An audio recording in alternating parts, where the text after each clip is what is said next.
Sa tingin ninyo, kayong dalawa, walang future yung relasyon nyo. On top of the friendship. Di lang. Ano lang? Yan, kawisa si Boy. Ang dugyot na friendship. On top of the friendship, wala bang future yon?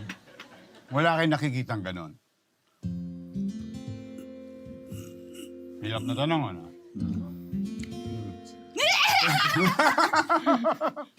Ano? Ito talaga, Yorme. Tulala. Ang sinasabi ko, Yorme, na habang buhay, magiging BFF niya ako. Yeah. Tsaka Yorme, ayoko siya mawala. Oh, kinikilig yung mga... Kasi di ba kapag meron kang kaibigan tapos may sinisikret kang o kaya nag-try ka pag gano'n, di ba nawawala minsan? Or pag nag-jowa kayo, maghiwalay kayo, gano'n. Kung kami mag-best friend kami, ayoko siya mawala.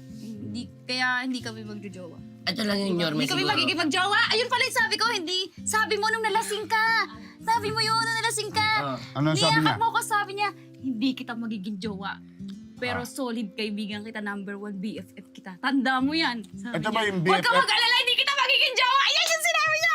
Kala mo Okay. naman, nag-aalala ako magiging jowa. Naniniwala ako dyan. Pero yan ba yung BFF with friends with benefits? Hoy, Yorme, hindi po.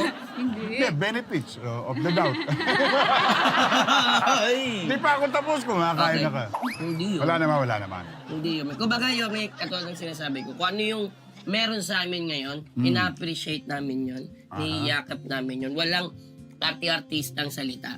Yun talaga yung totoo. As in, walang paano ko ba sasabihin? Walang mali siya. Yun. Yun. Walang mali siya talaga siya.